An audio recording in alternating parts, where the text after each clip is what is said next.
Sejam todos bem-vindos à aula magna que marca a abertura da formação, a primeira formação para professores e homeschoolers do Instituto Hugo de São Vítor.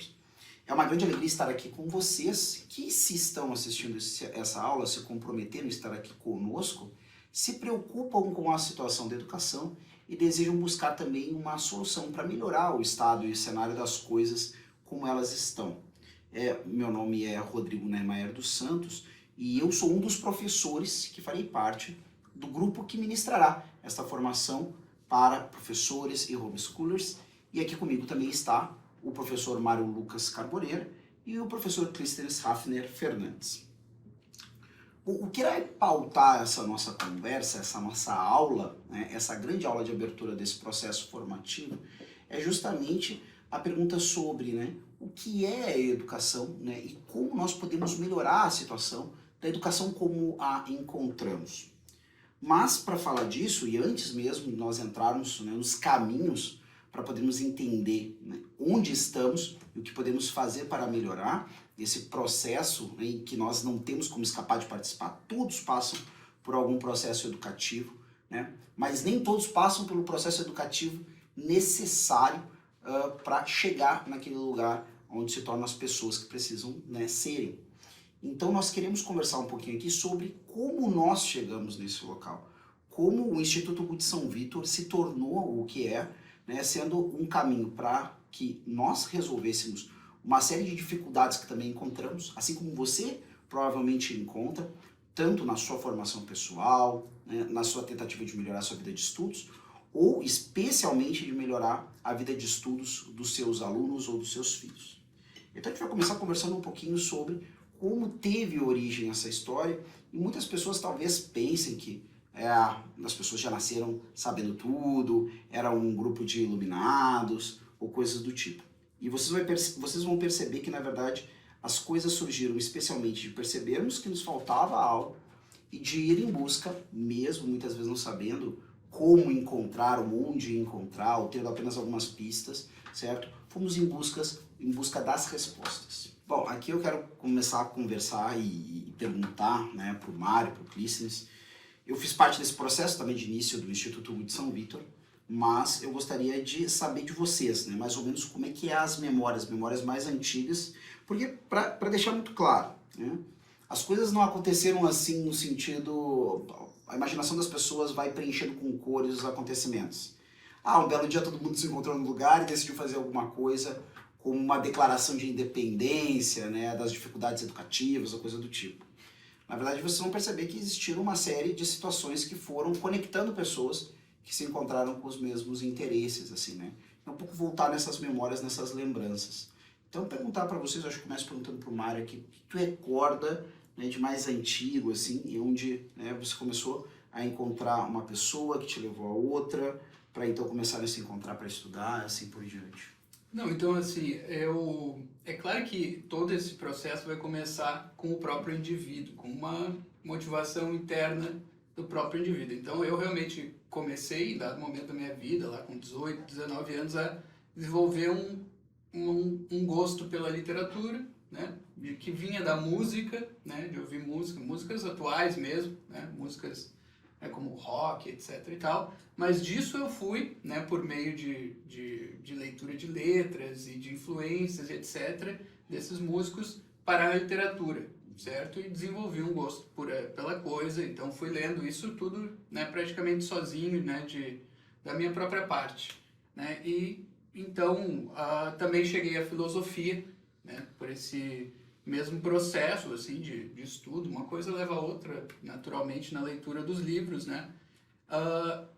mas tem a anedota, tem a história bem curiosa que a gente já contou algumas vezes até aqui no Instituto, que eu então um dia estava na faculdade, na universidade, na Unicinos, em São Leopoldo, aqui no Rio Grande do Sul, estava numa aula, certo? E era uma aula o curso era letras, eu fazia português e inglês, era uma aula eu não vou lembrar qual era, talvez o Clístenes lembre. Acho que era poesia brasileira ou literatura brasileira, alguma coisa nessa. Eu não tinha, exatamente. E aí, numa dessas, no meio da aula, eu completamente não, mas meio aliado da aula, né? Meio indiferente, assim, porque realmente não a professora, o jeito como estava expondo não estava me chamando a atenção, estava meio distraído, quando do nada alguém no fundo da sala menciona, bom, segundo a doutrina dos 4 discursos do professor Olavo de Carvalho, né? E ali quase que acordando de um estupor, eu, né? O que é isso? Eu olhei para trás, tinha um rapaz todo enfaixotado, né? De marrom, assim, terno, gravata, inclusive. Terno marrom. Né? Terno marrom, calça marrom. Outra época. Né? Cabelo cortado, barba feita. Creio ou não, né? Foi por essa pura coincidência que eu vim a conhecer hoje Magister Clístenes, né? Claro, na hora eu só olhei para trás assim, né? Assinalei o cara e tal, né? Fim da aula, eu fui conversar com ele. Não, mas tu conhece então essa história de 4 discursos? A gente começou a conversar e tal. A professora estava ainda na aula, né? Eu lembro que a gente discutiu com ela também mais um pouco ali sobre os assuntos e tal. Não sei se ela conhecia o professor Olavo de Carvalho, a teoria dos 4 discursos, não me lembro muito bem disso. Mas eu sei que a gente discutiu um pouquinho com ela e foi embora, né? Mas foi ali que eu conheci o Clístenes. E a partir dali, então, conversando com ele, a gente tinha essa cadeira junto, acabou tendo outras também.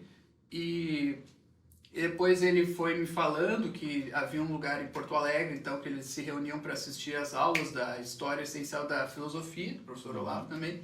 Convidou para ir lá, que era a casa, né, do Opus Dei, aqui, né, no Mirador, conhecido aqui em Porto Alegre. E então eu fui um dia lá, a gente assistiu e tal, e assim, né, assim foi se desenvolvendo. Começaram a surgir novas pessoas. Eu morava em Canoas na época, então eu não sabia muito bem como é que as pessoas iam aparecendo, mas um fim de semana aparecia um, aparecia outro, num fim de semana tu apareceu também lá, né? E aí o grupo de estudos, nosso grupo de estudos lá por 2009, 2010, foi se formando quase que organicamente, assim, desse interesse, mas tudo começou, de certa forma, nessa coincidência, né, na Unicinos, dessa aula na Unicinos e tal, coisa, né. Indo mais atrás da história, né, porque daí um encontrou o outro, começaram a conversar, começaram a frequentar o Mirador. Clístenes, pra ti, essa questão de... Porque assim como as pessoas que agora veem essa aula magna, existe um momento que você percebe que as coisas não estão indo muito bem, né? Alguma coisa está acontecendo em que as pessoas estão dizendo que você está recebendo uma formação, está recebendo uma educação que era para dar conta do recado, tanto do seu como das pessoas que você tinha que orientar, mas você percebe que as coisas não estão chegando lá, né? Que as pessoas não estão conseguindo faltar seu lugar na sociedade, ter boas opções no mundo, né, afetivo, profissional, né, cultural e assim por diante. E aí tem uma hora que tu te dá conta que, pô, alguma coisa tá faltando. Tu saberia pontuar assim pra ti, ó, porque parece que, tanto assim como o Mário, provavelmente pra mim também foi assim, e pra ti tem aquele momento que diz assim, cara, eu não posso ficar só no que eu tô recebendo. Tu te lembra de dizer assim, teve esse ponto, Rodrigo, foi quando aconteceu isso que eu vi assim, cara, eu vou ter que começar a correr um pouco com minhas próprias pernas, encontrar uma coisa fora da formalidade do que estão me trazendo aqui. Vocês faziam um curso, né, de letras no Unicinos, por exemplo. Ambos abandonamos.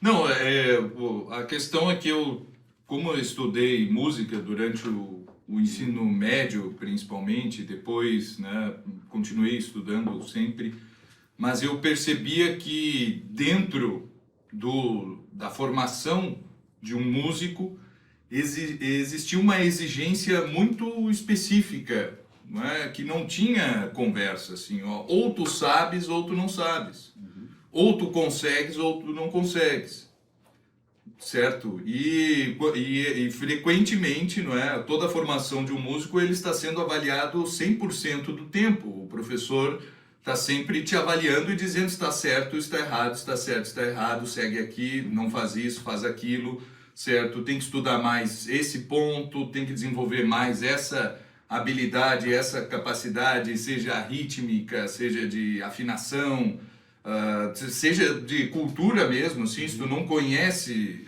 as diferenças dos períodos das composições, tudo, né, vai por água abaixo, porque tu acaba, né, interpretando uma peça barroca como se fosse romântica e por aí afora. Então tem que conhecer a história da música, tem que saber localizar aquilo ali no tempo e no próprio espaço, né, sendo a música assim bastante espacial. E era muito específico, muito rígido tudo isso.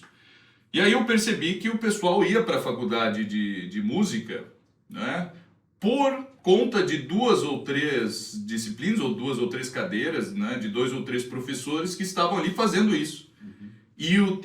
Né, mas um curso superior de música não é constituído só de 2 ou 3 professores. Tu tem, né, dezenas de professores, dezenas de disciplinas para cursar. Mas o que formava o músico eram esses 2 ou 3. E ainda por cima eu via gente formada na universidade que voltava lá para o conservatório, onde a gente realmente só tinha 2 ou 3 professores. E que faziam só isso, né? E o sujeito voltava para o conservatório, não, agora eu quero fazer música mesmo. Eu não quero, né, ter regra de metodologia científica para eu poder tocar violino, porque não existe metodologia científica para tocar violino. Então existia uma grande confusão no sistema universitário, no sistema de educação, não é? Quando eu começo, assim como o Mário disse, né, também a me interessar por outras coisas, porque como eu estudava canto né, tinha que ter muito contato com idiomas e pronunciar com perfeição cada um dos idiomas em que se cantava, precisava conhecer as coisas, né, não dá para cantar aí tem ali Handel, Júlio César, a peça de Handel, mas é baseado o libreto numa tragédia do Shakespeare, e por sua vez é um fato histórico, né? Então tu acaba tendo que estudar literatura e estudar história por causa disso, né? E é claro que essas coisas te levam a outros lugares. Aí, bom, que legal, pô, literatura é um negócio legal. Além de música, eu quero estudar literatura. Aí eu não encontrei essa exigência, certo? Não encontrei nenhuma exigência da parte daqueles que ensinavam literatura. Não encontrei uma exigência tão grande da parte daqueles que ensinavam idiomas. Por mais que é muito maior, né, a exigência, porque é algo muito mais específico, então o sujeito era mais parecido com a música, né? O professor também diz, ó, tá errado a tua pronúncia, tu conjugaste o verbo errado, tem isso e aquilo. Mas mesmo assim é algo, o importante é comunicar, vem toda aquela história assim, né? Não precisa, tu nunca vais falar como um nativo, né? A tua pronúncia nunca será como a de um nativo, por isso é bom nem se preocupar, né? Quando é o contrário, né?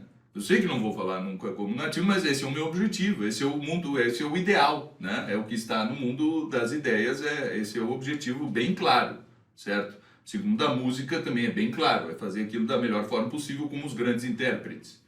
Agora, e na literatura? Eu preciso ler qual é o meu ideal de leitor, certo? De entendimento mesmo do texto. Eu estou entendendo esse texto, eu estou cobrando de mim mesmo, né? Ou tem alguém cobrando de mim mesmo que eu entenda esse texto da melhor forma possível, ou que eu declame essa poesia da melhor forma possível? Não tem essa cobrança, né? Era só um conjunto de opiniões que eram dadas sobre os textos e que não estavam nem certo nem errado, entrava um relativismo bem pueril, não é? Não é um relativismo de alto nível de complexidade, assim como a gente encontra em algumas escolas filosóficas. Não, era uma coisa bem pueril, assim, o importante é aquilo que diz para ti, né? Tem que saber o que o autor quis dizer, em vez de... Não, tem que saber o que o autor disse, né? Se o que ele quis dizer também nem importa muito, né? O importante é o que ele disse. Na verdade, não importa nada. O importante é o que ele disse e como aquilo se encaixa na realidade toda. E isso, então, com literatura, com linguagem, eu fui percebendo que existia uma hierarquia de exigência, né? Assim como a gente tem na matemática um nível de exigência muito grande e real do que é saber e o que é não saber, em diversas outras disciplinas, como linguagem, a coisa ia ficando um pouquinho mais frouxa. Chegava em literatura, mais frouxa. Filosofia, nossa, era uma frouxidão impressionante, né? Então aí, né, eu percebi assim, não, tem um problema muito sério com questão de critério do que é saber e ou não saber, não é? e foge em diversos campos do conhecimento essa certeza de um ideal a ser alcançado, né, com relação àquele conhecimento, né? E isso passa pela história, por exemplo. Eu estudo história, mas datas eu não sei nenhuma, certo? Eu sei só que foi uma coisa antes da outra, mas eu não sei quanto tempo demorou, quanto tempo, né? Ou nem isso, né? Eu não sei o que acontecia no Egito enquanto Sócrates estava vivo, certo? Não, mas isso não interessa, né? O importante é ou fragmenta demais ou bagunça demais a questão, né? E não, tem coisas que são bastante específicas, né? Sócrates não viveu na época de Homero, certo? Exatamente. E já estava morto há bastante tempo quando Alexandre o Grande construiu o seu império, né?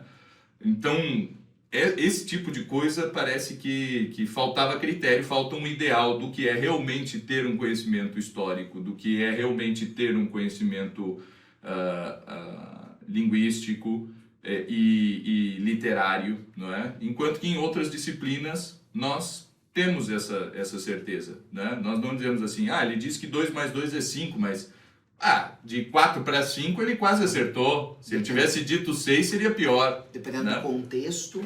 Exato, né? E não é assim, né? 2 mais 2 é 4. E é óbvio que tem que saber exatamente o que a gente faz com relação à literatura, que ela não é matemática, mas a gente precisa de um ideal. Precisa de um ideal do que é conhecer aquilo realmente, não é? De saber se eu estou lendo de uma forma correta ou não, não é? Ou se eu estou só perdendo tempo. E tudo com relação à linguagem é assim, nos falta ideal. Eu acho que isso foi uma coisa que nós verificamos enquanto grupo de estudos ainda, pelo menos da minha parte sim, que a gente começou estudando vários tipos de obras diferentes, inclusive filosofia, talvez um pouco de história, se não me falha a memória, as artes liberais, tudo ao mesmo tempo, e a gente foi vendo que a nossa capacidade de leitura não dava conta daquilo. E a gente progressivamente foi baixando o nível, pelo menos é a minha impressão, talvez alguém tenha uma impressão um pouco diferente, mas a gente foi baixando o nível até achar onde é que está o problema. Nós estávamos vasculhando, certo? Empiricamente, porque não havia outro jeito. Hoje em dia há outras maneiras e esse curso é para isso. É para entregar para os professores e pais uma coisa já maturada, certo? Exato. Não tem que reinventar a roda, né? Justamente nesse aspecto da pedagogia, certo? Então a gente foi indo a meio que as apalpadelas, assim, até chegar, não, o problema está na leitura, certo? Então aqui, por quê? Porque a literatura, nosso entendimento é deficitário, a gente entende pouca coisa. Então, a gente tem que entender a literatura, mas espera aí, a gente tem que decorar também né? Certos poemas, não basta lê-los no papel. Então, a gente foi desenvolvendo essa ideia também, tem que decorar, certo? Tem que desenvolver as chaves interpretativas e tudo mais. Então, foi como que, assim, a gente não pode ir direto para os diálogos platônicos, assim, como numa aventura. Claro. Então, isso sem ordem, sem critério, né? Sem ordem, sem critério. E porque nós pescávamos algumas coisas muito boas ali, certamente, mas não encaixava perfeitamente na nossa vivência intelectual. Então, a gente nós investigamos esse problema e chegamos ao fundo. E esse curso é uma apresentação de resultados também nesse sentido, porque o problema, né, e o Clístenes falou, está no entendimento da linguagem, em primeiro lugar. Isso não é enfatizado. A matemática se apresenta na escola de uma forma bem mais rígida, com critérios bem claros, mas a linguagem não. A linguagem é entregue, é nos ensinada de uma forma caótica, para usar um termo bem, né, um único termo assim, que resuma a coisa toda. Não é só isso. Então, a experiência como grupo de estudos nos levou a ver que, certo, a gente podia, depois de alguns anos, ensinar alguma coisa, virou um instituto, certo? Algumas pessoas foram para... 5 anos depois desses primeiros encontros aí, né? Bom, havia muita coisa ainda que nós investigamos ao longo desse tempo, depois de ter nos tornado instituto também, certo? E continuamos fazendo. E continuamos fazendo, né? Isso. Mas o resumo é esse, certo? Falta linguagem, falta o estudo da linguagem, o estudo genuíno que nós tem. Essa é uma das coisas principais, e falta também a pedagogia, né? A parte da pedagogia que o pessoal vê, se é que vê, digo nos cursos de pedagogia só século XX para cá, talvez um pouquinho antes, 19 alguma coisa, 18, só. E não a partir das doutrinas dos diferentes teóricos da pedagogia, né, de todos os pedagogos, mas através da legislação, né? Hoje em dia, qualquer curso, todos os cursos, eles buscarão com que o pedagogo compreenda a legislação nacional sobre o ensino, sobre a educação em si, conheça muito bem todas as leis e, a partir disso, não construa o seu fazer pedagógico, como eles gostam muito de dizer, né? Então, através de legislação, não é através da cultura, não é através da história, não é através de uma compreensão antropológica mesmo, ou psicopedagógica, e nem nada disso. Inclusive, a psicopedagogia também, pelo menos 50% do tempo, ele está tratando de legislação escolar e de regulamentos e tudo isso, né? Tem uma coisa que eu percebo assim, que eu acho que isso para ajudar as pessoas a enxergarem, né, essa trajetória, isso é bem importante, né? Porque o que acontece é que vocês estão comentando, e para mim também falando um pouco que foi a minha experiência de proximidade com esse grupo de estudos que se reunia no Centro Cultural Mirador. Eu já praticamente graduado em História, né? Me aproximei da História por causa da questão do encantamento com as narrativas. Não tinha muita noção sobre as questões de verdade, mas eu gostava de História, sempre gostei de História. Meu negócio é sentar e ouvir uma história interessante, alguma pessoa que faz alguma coisa mirabolante, algum cara que entra numa roubada e consegue sair dela de uma maneira inteligente. É isso que eu gosto. E um certo encantamento pelo passado. E de alguma forma, eu acho que o meu caminho foi através da questão da religião. O que eu percebi, mais ou menos, aí falar um pouquinho dando testemunha, mas mais ou menos com 14, 15 anos eu me converto ao catolicismo, realmente volto para o catolicismo, e aí tu começa a perceber que tem certas ideias e certas visões de mundo que, se você levar lá as últimas consequências, não casa com a fé cristã, né? E aí, isso também tem a ver com uma visão do ser humano. Inclusive, a gente falou agora da questão antropológica, também tem a ver com uma questão do ser humano. Hoje a gente tem ouvido falar muito dessas questões da autonomia do sujeito e de se autodefinir. Me sinto como se fosse pontinhos, pontinhos. E os pontinhos, pontinhos são cada vez mais diversos, né? Desde a questão do sexo, passando a questão das outras criaturas e assim por diante. Então, hoje em dia tem essa coisa muito ampla. E eu fui me aproximar, de aprofundar, né, o sentido das coisas que eu estava estudando, inclusive no campo da história, graças a ver que eu precisava de uma coerência de vida. Uma personalidade precisa de ideias ordenadoras que ajude essa personalidade a tomar atitudes ou evitar certas atitudes.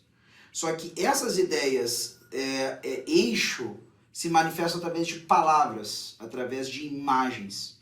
E essas imagens são trabalhadas da melhor maneira através da literatura, da poética, dos grandes textos, dos grandes autores. Se eu não sei falar, se eu não sei ler, se eu não sei expressar isso, as próprias ideias não são claras para mim. E não são claras para quem eu ensino também.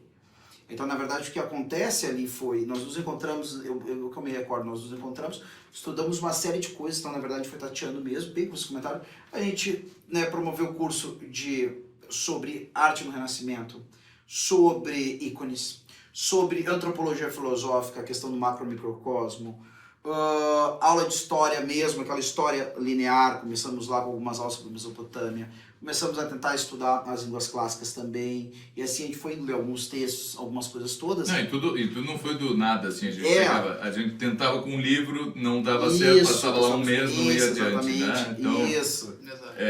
Mudava, pegava outro texto e tal, ia indo, né? Não que abandonasse de todo, mas se percebia que era preciso algo mais, assim, fui garimpando mesmo, assim, tudo que existia. Eu lembro do Clístenes chegando lá com as coisas, assim. Eu achei esse livro disso, eu achei aqui, o método Hans Eberg eu conheci graças a ti. Não, mas é assim, Quando né? chegou Então a lá gente lia lá da irmã Miriam Joseph, né? O Miriam pessoal, Joseph. o que vocês acham e tal? Por que vocês não indicam? Eu digo, não, a gente estudou isso aí há muito tempo, a gente viu que, né, no fim fica assim, bom, legal, tem muita coisa legal, né? Ali principalmente doutrina aristotélica e coisas assim, mas, bom, não adiantou, certo? Tem que continuar estudando, não pode decorar aquilo ali, né? E compreender a fundo, não vai melhorar a tua escrita, não vai esgotar todas as possibilidades da tua argumentação, não vai fazer com que tu compreenda a linguagem no seu sentido mais amplo e também profundo, né? Então, precisa de mais coisa, e mais outra, né? Então, não é assim, achamos um livro e consideramos a Bíblia ou o catecismo da coisa, porque isso, imagina, né? Se nem na religião é assim, a gente pega ali, lê o catecismo, pô, eu agora já sei toda a doutrina cristã, não adianta, né? Tem que seguir estudando, tem que pegar isso, mais aquilo outro, comparar um com o outro, ver, bom, esse aqui tem um bom exemplo para essa questão específica, esse consegue abordar, esse já tem uma visão diferente da coisa, que por pertencer a uma tradição mais secundária, e assim vai, né? Imagina com o resto toda a cultura, né? Se mesmo com a religião a gente tem um mundo de possibilidades, imagina com o resto da cultura toda, né? É que a vida vai apresentando problemas, né? E esses problemas aí é que as respostas... Chesterton dizia isso e eu acho que é muito bom. Todo esse cabedal literário, né, e todas essas experiências que a gente teve para formar, na formação do grupo de estudo depois do Instituto, Chesterton dizia que é respostas acumuladas para perguntas que ainda não surgiram. Então, quando começa a surgir a vida acontecendo, aí eu tenho uma série de respostas e, opa, esta é a pergunta, né? Você está aqui agora porque você fez a pergunta certa. Senão você não estaria aqui agora comprometido com essa aula, né? Então, resumindo um pouco essa reminiscência, né? O que aconteceu foi, primeiro, um despertar, falamos um pouco disso aqui, depois a reunião providencial, e para mim eu falo com toda serenidade, que eu acredito, né, que o que acontece aqui por providência divina. E esse grupo de estudos foi tatiano, foi procurando se educar e ajudar os outros a se educarem nesse processo de caminharem juntos. Passaram, então, né, por uma etapa, o primeiro golpe que foi, na verdade, o nosso primeiro Congresso de Artes Liberais, Sim. isso em 2014, se não erro, 2014. 2014, para perceber se a gente conseguia, então, levar aquilo que tinha sido o resultado de 5 anos de estudo para as pessoas de uma maneira compreensível, né, e útil, no sentido mais alto da palavra, ou seja, agregar valor à vida da pessoa, né, mais que utilidade, valor, isso é uma coisa valiosa. E realmente o retorno foi incrível, né? O final do último congresso, do primeiro congresso de artes liberais, foi um clima de, agora temos toda uma tarefa para realizar. E disso surge o Instituto. E do Instituto, então, privilegiando especialmente as artes liberais, né, a gente passou por um processo desde 2014 de procurar, né, ensinar outras pessoas por mais de um meio, via internet, via cursos, né, presenciais e assim por diante, mais de um meio, e tentar perceber aquilo que vem dando certo, né, para as pessoas que procuram, então, melhorar duas questões fundamentais, né, que é a questão de ter um razoável conhecimento, né, da arte da linguagem, né, e na sequência um conhecimento concreto, não baseado numa série de teorias de gabinete ou num mundo que as pessoas queriam que fosse de um jeito, mas não é o mundo real. Realmente aquilo que nos vem de grandes autores, né, que consolidaram a civilização que a gente conhece do jeito que a gente conhece, né, da melhor maneira que a gente conhece, né, não a confusão que está muitas vezes por aí, mas aquelas coisas que são admiráveis na nossa civilização, que muitas vezes são coisas que são jogadas para debaixo do tapete, simplesmente por serem coisas, né, que muitas vezes é autores que trazem realidades para nós, que não agradam, né, a ouvidos, né, de muitas pessoas da classe falante. Eu acredito que mais uma coisa providencial que aconteceu foi a escolha do nome do Instituto. Eu bato muito nessa tecla, que foi um pouco ao acaso, porque o Hugo de São Vítor foi o mais citado, sem querer, não foi programado. No primeiro congresso a gente acabou, então, escolhendo ele, o escolhendo como patrono, de certa forma, meio que ainda não o conhecendo tão bem assim, mas foi uma espécie de premonição, vamos dizer assim. E a gente descobriu também que depois, pelo menos da minha parte também, assim, o método mesmo, o verdadeiro método do estudo, a gente acabou descobrindo depois, lendo depois, é aquele método dele, que vai aparecer no nosso curso aqui para homeschoolers e os pais e professores, que é o método de, né, pensar, meditar e contemplar. Esse método é uma chave de estudos que está perdido. De fato, está perdido hoje em dia. O máximo que a gente tem é o pensar. Na melhor das hipóteses, quando alguém consegue ainda fazer um pensamento coerente, produzir um pensamento coerente, que hoje em dia é difícil, né? Que tenha começo, meio e fim, premissas e conclusões, né? Então, mas aí existe a meditação, existe a contemplação, e a gente descobriu isso da mesma forma, né? Lendo vários livros, a gente tentou o da Miriam Jones, a gente achou que era a solução quando ele apareceu. Trívia. Né? Pô, era isso. É agora. Era isso que faltava. Não agora era. O Hexa vem. Não era. E depois veio outro, e a gente trouxe a pilha aqui de livros que... O pra que resumir, coube aqui, né? Porque depois a física não permitia, assim, as leis da física não permitiam que eles continuassem um em cima do outro. Assim, então. E aí, para resumir, essa pilha resume muito bem o que a gente leu e meditou, né? Pelo menos em parte. Eu sei que o Magister Cleason leu todos, eu ainda não li todos, esses livros estão ali completamente, mas li partes dele, pelo menos, de quase todos estão ali. Então, ler e meditar, certo? Foi o método que a gente descobriu, não é uma descoberta da roda, não é alguma coisa de extraordinário, não, é o método certo, que nós até fazemos de certa forma, assim, naturalmente, mas que pode ser ensinado também. Isso vai aparecer no curso, né? Vai aparecer nesse nosso curso aqui. Perfeito. Então, vamos às perguntas que vão nortear, né, a nossa conversa, especialmente aqui nessa aula magna, tá? Que são pontuais para que as pessoas saibam, né, qual é o nosso objetivo dentro deste curso, né? Então, a primeira delas, sobretudo, é uma definição de educação. Vamos tratar, né, de completar o que nós falta da nossa educação, para depois levar alunos e filhos a serem melhores educados, certo? E isso é um dever gravíssimo dos pais, né? A manutenção da vida, né, do corpo, a manutenção da vida, né, da alma e do espírito também. Aí entra o outro âmbito da religião que não é tocado aqui dentro desse nosso curso. O que é educação? Muito bem. Não, a educação, o pessoal começou a usar aquelas, né, uma definição mais etimológica da palavra que nós usamos hoje em dia, né? É uma palavra muitíssimo nova. Eu diria que devemos, olha, no máximo, sendo bastante otimista, essa palavra é usada em qualquer língua, né? Seja education, seja educação, seja educação, em qualquer língua essa palavra faz muito pouco tempo que nós a utilizamos, né? Ela tem essa origem latina, mas ela não é usada no Império Romano, nem na Idade Média, nem na Renascença, certo? É algo bem moderno e contemporâneo. Mas é uma palavra boa, certo? Para definir a atividade, porque ela evoca, pela própria etimologia, esse conduzir para fora, evoca um dos aspectos reais e concretos do que é a educação, né?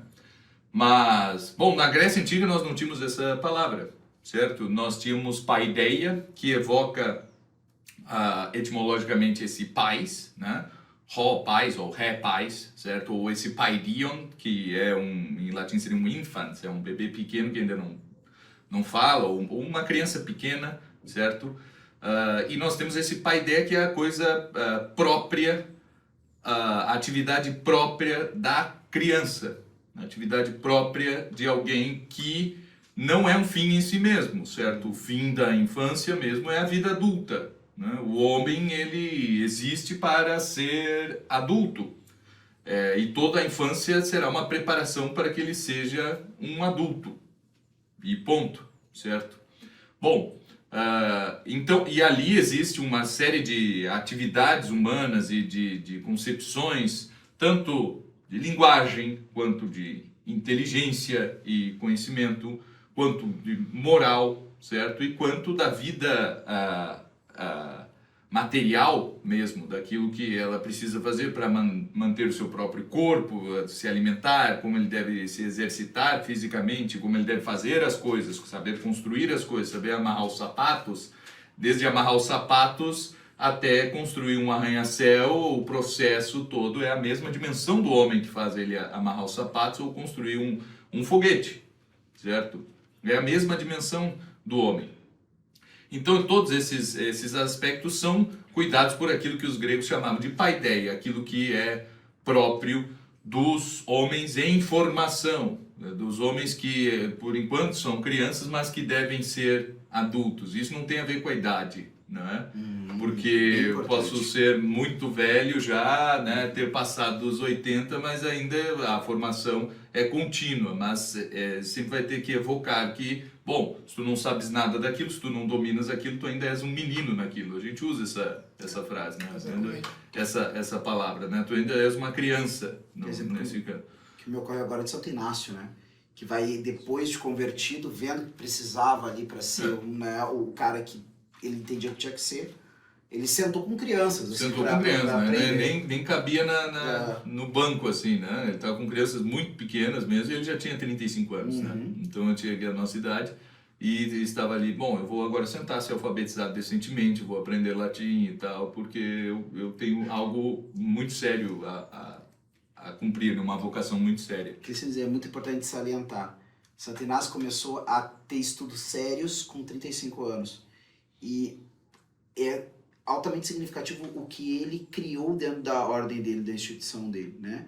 Se pudesse falar assim, pouquíssimas palavras, por exemplo, a grandeza da Ratio Studiorum, especialmente para ilustrar qual é a consequência de alguém que talvez esteja nos vendo agora, vai começar a estudar a série depois dos 30 e dizer assim, seja para si, seja para os seus filhos, seja para os seus alunos, onde é que ele pode chegar com isso? Sim.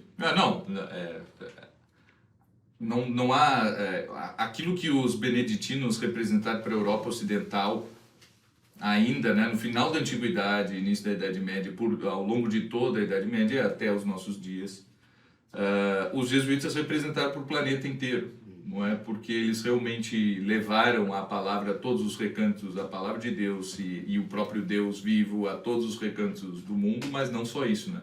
Levaram também toda uma cultura, todo um desenvolvimento do qual eles eram herdeiros para todos os lugares do mundo, e tudo isso começou com um homem com mais de 30 anos, né, que humildemente disse, eu vou estudar. O quê? Desde o início, calma, certo? Eu não posso ir adiante se eu não parar agora, nesse momento, e fazer aqui caligrafia e conjugar verbos, certo? E for corrigido pelo professor e tudo isso, né? Caçoado pelas crianças, os caçoado, né? Imagina o bullying, né? O homem velho ali. O importante é essa palavra calma, né? E que para isso, e o que eu acho interessante, né? Pode ser, ninguém vai virar um novo Santo Inácio aqui, tá, gente? Eu tô dizendo que vai virar uma nova... Ou não sei, mas não se sabe, mas com certeza dá para fazer muita coisa boa, cada um dentro das suas capacidades, me estudando depois mais velho, né? Exatamente, né? Então o Santo Inácio ele não põe a mão no que será um método pedagógico dos jesuítas, né? Ele dá algumas diretrizes formais ali, consta de um parágrafo das constituições que ele fala sobre educação e que aquilo, mas depois da morte de Santo Inácio é que o método será desenvolvido. A grande contribuição de Santo Inácio para o método dos jesuítas, né, que também nós não estamos defendendo aqui sem ressalva nenhuma, é isso, é o ideal, não sei o que, senão o nosso instituto se chamaria Padre Aquaviva e tal, e não Santo Inácio ou qualquer coisa assim, e Santo Inácio, né, e não Hugo de São Vítor. Mas é a vida de Santo Inácio, essa atitude humilde dele diante do conhecimento, né? Tendo consciência, ele já era um místico nessa época. Ele era alguém de um homem muito penitente, mortificado, certo? Que já orientava espiritualmente muitas pessoas, mas mesmo assim, ele não foi o arrogante que diz, não, eu aqui que luto com o demônio, que sou tentado de forma, né, e que vivo aqui pedindo esmolas e tudo isso, né? Porque isso é outra coisa, né? Muita gente, olha o exemplo que nós achamos na vida de Santo Inácio, né? Ele estava lá estudando latim, bom, e como é que um homem de 35 anos está estudando latim, como é que ele faz para comer? Como é que ele faz para viver, ter onde morar, certo? Não, Santo Inácio ele ia então ajudar a carregar a maca em hospital, certo? E em troca de um prato de comida ali que era para os doentes, ele comia um pouco também porque ele estava ali ajudando no hospital. Lavar ferido, lavar leproso, certo? Pedir esmola mesmo, certo? Então muitas vezes a gente diz, eu gostaria de estudar, mas eu não tenho tempo, porque eu tenho que trabalhar, porque eu preciso comer. Eu disse, não, é verdade, é claro que é verdade, certo? E Santo Inácio fez isso, né? E mesmo assim, não é? Ele não disse assim, não, mas eu já sou um homem velho, agora já passou o tempo de eu estudar, agora já passou a minha época, e eu também já sou um grande místico, né? E já oriento espiritualmente as pessoas por que eu tenho que estudar. E é importante que ele não levou em conta certos tipos de verdades que a gente tem hoje em dia que na verdade são relativas, né? Por exemplo, ele não pensou, eu tenho 35 anos, mas a idade ideal para aprender línguas é com 7 ou 8, então eu não vou nem tentar. Porque até pode ser a idade ideal, mas é a idade ideal, não é a única idade. Não é a única, então, né? Hoje temos aí exemplos, né? As pessoas de poliglotas começam com 60 anos e com 70 falam 15 idiomas, certo? Então, nada é impossível de forma tão estrita assim.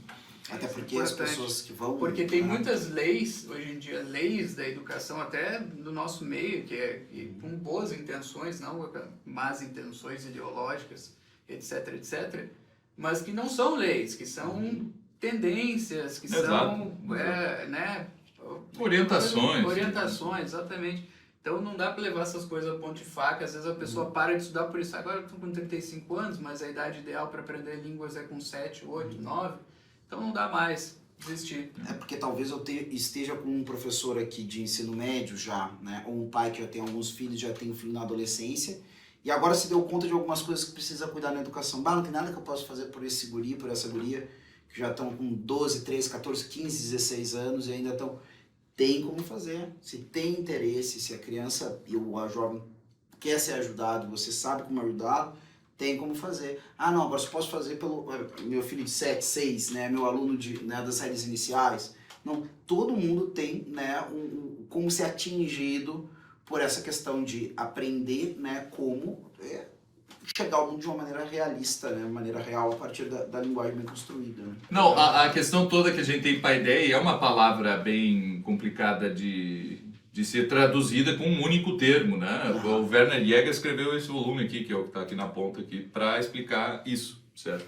O Clístenes tinha parado justamente nisso, né? É próprio da criança, mas pode ser desenvolvido a vida inteira. Exatamente. Né? E aí quando chega né, quando os romanos têm contato com esse ideal educacional, pedagógico, formativo dos gregos, né? Cícero vai traduzir essa palavra paideia por humanitas, certo? Humanidade, não é? Então ele traduz paideia, o que eu ia botar, né? É meio complicado, e aí a gente percebe que não é por acaso isso, não é uma tradução mal feita ou qualquer coisa assim. É estranho, mas não é mal feito. É estranho, mas não é mal feito, porque aquele ideal é o ideal do ser humano, não é? Que já estava muito claro dentro da filosofia grega, não é? Porque essas coisas são próprias do ser humano. Nossa, e isso seguindo bem uma linha bastante aristotélica. Olha, o homem é o único animal que faz essas coisas, certo? O homem é o único animal que educa realmente, não é como um pássaro que joga o filho do ninho para ele aprender a voar, não é? Um pato ali e tal, ou qualquer outra coisa, né? Ou um gato ali, né? Não, o homem ele realmente é o único animal que educa aos outros e a si próprio, certo? Então, que tem esse tipo de apreço pelo conhecimento, pela sabedoria, da maior parte das vezes desinteressado, né? Então, por que eu preciso saber isso? É porque é bom, essa é a única resposta que pode ser dada, certo? Professor, por que eu tenho que saber isso? Porque é bom, é melhor saber do que não saber. Se tu disseres assim, não, porque isso aqui é importante para a tua vida profissional, tu rebaixou o conhecimento da tua disciplina a um nível ridículo, certo? Ou porque isso aqui cai no vestibular, pior ainda, certo? Ou porque tem que saber matemática para tu não ser enganado quando for comprar alguma coisa no troco, alguma coisa assim, né? Ou nos juros ali. Quantos metros cúbicos cabe no lugar, tem que saber, senão... Claro que essas coisas são importantes, não é? Mas isso é muito parecido com o pássaro jogando o filhote do ninho, para ele aprender a voar na marra. Agora, saber calcular a porcentagem de juros, por exemplo, isso é bom porque é bom. Isso a justificativa é porque é melhor saber do que não saber, certo? Porque tu és um ser humano, tu não és um animal. E os seres humanos sabem coisas. E o que caracteriza o ser humano é saber coisas, saber ter informações, formações e realmente viver em busca desse tipo de coisa. E né? existe um prazer próprio em aprender a calcular o juro composto, por exemplo, que é meio chato, né? Como quem já tentou sabe, mas existe um prazer, a pessoa sente que assim, pô, eu consegui, dá um orgulhozinho, né? Claro. Então, eu acredito que é disso que está falando, não é só esse sentimento de prazer, mas existe até um sentimento de prazer. Inclusive um eu fui sentimento de capaz. prazer. Exatamente. Então, exatamente. que é um sinal bem claro de que a coisa... É onde tu vais te diferenciar dos outros animais. É onde tu vai ser tu mesmo, certo? Por isso Cícero, então, trata disso tudo como humanitas, não é? E esse ideal, ele permanece, né? Depois, durante a Idade Média, também não se usa a palavra educação. Durante a Idade Média, tudo é filosofia, certo? Tudo mesmo. Então, e isso com Hugo de São Vítor fica muito claro, assim, quando ele põe que, inclusive as artes mecânicas, né? Inclusive a sapataria, vidraçaria, marcenaria e tudo isso são partes da filosofia, porque elas tratam de conhecimento e tratam de saber, de sabedoria, e por isso a filosofia engloba todas essas coisas. Ele põe ali uma outra hierarquia em tudo isso, mas saber é filosofia.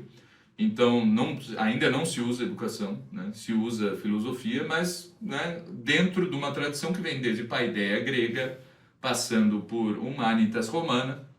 E agora, o termo é filosofia, né? Mas tudo que nós encontramos ali, nós reconhecemos. Tá, mas o que é educação? Educação é filosofia durante a Idade Média.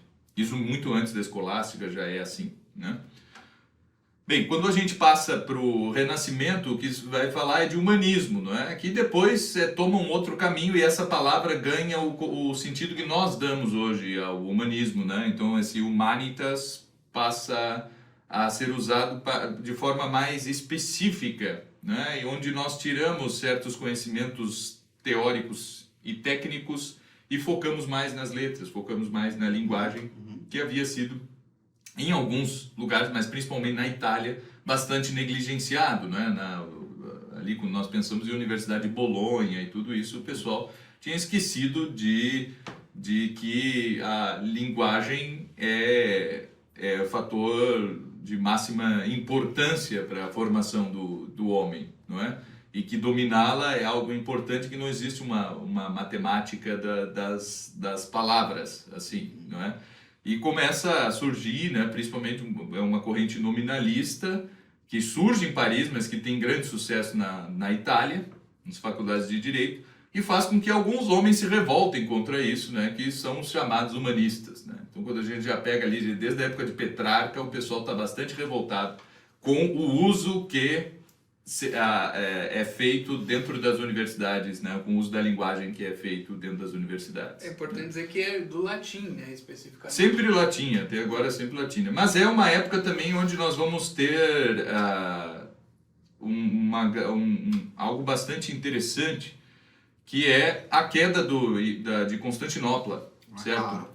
E mais de 1000 intelectuais, assim, que nós sabemos, né, que nós temos o registro, que saíram de Constantinopla e foram para a Itália. Ao se situar, 1453 acontece. Eu vou fazer uma certa linha do tempo, para o pessoal saber de onde é que a gente está se encaixando. Aí passa para essa... O de São Vítor vai estar, né, propriamente ali no século X, 11, 12. Aí, século 11 e 12, para você ter uma ideia, do ano 101 ao ano 1100. Século 11, século 12, 1101 até o ano 1200. Então a gente está mais ou menos entre o ano 1000 e o ano 1400. E aqui com a queda, Petrarca vai ser dos 300, né? Vai ser 1300 e alguma coisa. E agora a gente tem a queda do Império Romano do Oriente, que é Bizâncio, Constantinopla, 1453. A gente está quase chegando na descoberta do Brasil, na descoberta da América, está acabando a Idade Média. Aliás, a queda de Constantinopla é um dos marcos para o final da Idade Média. Né?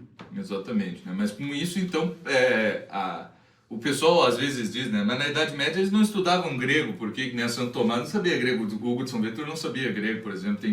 São poucos os nomes que nós temos durante a Idade Média que tinham estudado grego. E a literatura grega que eles tinham acesso era muito precária, né? O que eles sabiam de Platão, por exemplo, era só o Timeu, né? Platão é o diálogo Timeu e acabou, né? E outra notinha aqui, uma citação ali que o Cícero faz, não sei o que e tal, né? Mas eles estudavam justamente autores latinos, porque nós temos uma dificuldade de integração, não é? O Ocidente sempre muito sofrendo na alta Idade Média, sofrendo com invasões bárbaras, certo?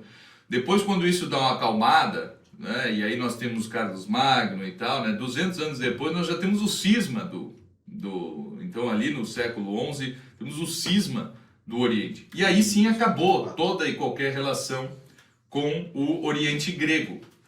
E isso só será... Então, assim, não se estuda mais grego, não se estuda, já se tem um rompimento com a cultura grega, mas vai ser retomado depois com a queda de Constantinopla, onde os intelectuais todos são recebidos no Ocidente, né, e se tornam professores e trazem de volta a cultura grega, trazem de volta a literatura, a filosofia grega, que nunca parou de ser desenvolvida e copiada e comentada no Oriente, né?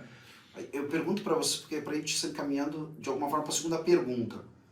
Porque pelo que vocês estão comentando, eu tenho um arco onde eu chego no melhor estado da arte, vou dizer assim, da nossa educação. Uma síntese entre aquele grande patrimônio, né, latino, que é o que primeiro vem para o mundo ocidental. Para você ter um pouco de para relembrar, muitos sabem já, mas a gente relembra. No curso isso aí vai ser vai aparecer tudo. Todas essas coisas, exatamente. Mas acaba o Império Romano na nossa parte do mundo, vou chamar assim. Por mais não seja um curso de História da Educação. Exato, né? mas E sim de educação em si. Mas aqui como ela você vai ter essa estrutura, né? E acabando isso, nós temos, né, acabando o Império Romano do Ocidente, essas nações aí que não eram romanas são ensinadas pela Igreja, chega até eles esses textos latinos. Depois disso, também através da presença muçulmana, mas de tradutores também já no Ocidente, entram os textos gregos que faltavam. Então eu tenho Grécia, tenho Roma, tenho o cristianismo, tenho essa estrutura. E aí até chegar num certo currículo de humanidades, né, mais ou menos lá no Renascimento. Currículo de humanidades que tem matemática, que tem tudo, né? Tem ciências e tem tudo, porque essas coisas são humanas. São exato, humanas. exato. Bom lembrar disso. A gente tinha os humanistas. Os humanistas tratavam de questões pertinentes à física, pertinentes à biologia, pertinentes a tudo isso. E parece que nós chegamos aí a um momento bom e a partir disso começa a se reproduzir, né? Talvez nós tenhamos uma síntese importante disso naquilo que é a Ratio Studiorum, que é o método... um fruto também do Concílio de Trento, que é um fruto da Trento. Contra-Reforma e Exato. tudo isso, né? Que é uma atitude bastante interessante. A gente fala de Contra-Reforma, parece assim, não, tudo que os protestantes faziam não é... Não. Todo mundo aprendeu muito com pedagogos protestantes, por exemplo. Assim, os jesuítas aprenderam muito com Melanchthon, por exemplo, né? Que era um contemporâneo de Santo Inácio, quase, né? Ou Sturm, e diversos outros pedagogos do protestantismo, e que foram, olha, tem que ler isso aqui, tem que saber o que eles estão fazendo também, e vice-versa, não é? Então, se dependesse do Lutero, teria acontecido uma grande reviravolta na educação dos países luteranos, né? Das regiões onde o luteranismo acabou sendo adotado. Mas o Melanchthon não, o Melanchthon, dá um tempo aí, certo? Vamos estudar ainda as línguas clássicas, vamos estudar as ciências, vamos estudar a filosofia, que era algo que já não, que estava em baixa, né, durante a Reforma Protestante. E nós temos um problema que surge, não é? Que é aquela peregrinatio acadêmica, já não se pode, né? Então os católicos não podem ir para universidades protestantes e vice-versa, né? Os protestantes não podem ir para universidades católicas, mas há digamos assim, um ambiente obscuro da educação onde todas essas ideias circulam, né? Então, a partir de Erasmo, por exemplo, que conseguia, né, transitar em todos os meios, né, o príncipe dos humanistas e tudo isso, né, e os próprios jesuítas, né, os jesuítas sempre foram atrás de tudo que era produzido em termos de conhecimento. Não é só assim, era só católico ou tal, não, isso aqui é protestante, deve ser ruim, não sei, isso está no índex, então nós não vamos ler. Eles não estão nem aí para o índex, certo? Ao contrário, pegava um livro bom, tá, mas isso aí não pode, tá no índex, beleza, a gente troca o nome e imprime com um pseudônimo aqui que ninguém vai saber, certo? Porque o livro era bom, certo? Isso aconteceu com Erasmo, por exemplo, né? Erasmo tinha algumas teses teológicas bastante duvidosas com relação ao sacramento, bastante heterodoxas e heréticas, mas ele tinha bons métodos para ensino do latim, ele tinha bons discursos que serviam de modelo de escrita e de expressão linguística, e o pessoal mudava o nome e imprimia o Erasmo e usava na aula, certo? É algo que a gente esqueceu, né? É algo que nós não conseguimos mais fazer, se nós não gostamos mais do autor, tudo que ele... Né? Isso, tipo, a gente excluindo em bloco, né? Exclui o autor em bloco, né? Quando a coisa não é assim, né? De forma alguma. Então, eu vejo, né, eu percebo isso assim, pega Hegel. Não, Hegel tem erros filosóficos ou coisas incompatíveis com a minha fé e não sei o quê. Logo, eu não vou, a Hegel é ruim. É ruim e eu não vou estudar, certo? Eu não vou ler nada. Não, calma aí, né? Isso com tudo. Então, essa atitude é muito presente nos jesuítas. Mas, se não quer pegar isso aí, vamos voltar então para o Hugo de São Vítor. Não tenhas nada como viu, não tenha vergonha de aprender de ninguém, não é? Então, assim, não interessa quem tá, se ele tem algo para te ensinar, né? Não interessa se ele é mais burro que tu, se ele é herege, se ele é heterodoxo ou qualquer coisa assim. Menos graduado ou qualquer coisa assim, não tenha, né? Seja humilde e aprenda de todos, certo? Então, aí eu pergunto para vocês, como é que a gente parte de todo esse cabedal para chegar na situação que a educação está hoje, não só aqui no Brasil, mas, como diz os ingleses, abroad, né? Como é que, em torno do mundo? Eu queria, então, trazer reflexão por um outro lado, que talvez vai complementar o que foi dito aqui de forma histórica, né? Então, assim, vamos tentar agora fazer uma reflexão partindo da nossa experiência dos dias de hoje, certo? Então, a pergunta é, o que é educação, certo? Então, beleza. A educação, eu diria assim, vamos partir da seguinte constatação. A educação é um bem. Então, nós queremos adquirir um bem ao estudar. Pelo menos nossos pais querem que a gente, enquanto criança, adquira um bem, certo? Talvez a gente não veja na hora, né? Mas beleza. Aí quando nós saímos da escola, eu acredito que a maioria das pessoas, a imensa maioria, tem uma grande dificuldade em ver que bem ela recebeu da escola. Com certeza. Tá? É difícil ver. Se recebeu, logo na hora que sai, enquanto está na escola, a pessoa não vê. Até acho que é uma perda de tempo, inclusive. Professor, por que eu vou usar isso? Tem essas perguntas, até que nós já tocamos nelas, né? Mas, aí, passado algum tempo, né, vida profissional, vindo aí, a vida adulta, com todos os seus desafios, ter que levar dinheiro para casa, etc., a pessoa começa a ver alguma coisa. Ela vê, não, bom, graças a Deus me ensinaram a ler, eu consigo ler, então eu pelo menos consigo ler um livro aqui, um manual para aprender alguma coisa, nem que seja alguma coisa técnica para profissionalizante, coisas assim. Então ela começa a ver, bom, graças a Deus eu aprendi a contar, eu podia não saber contar.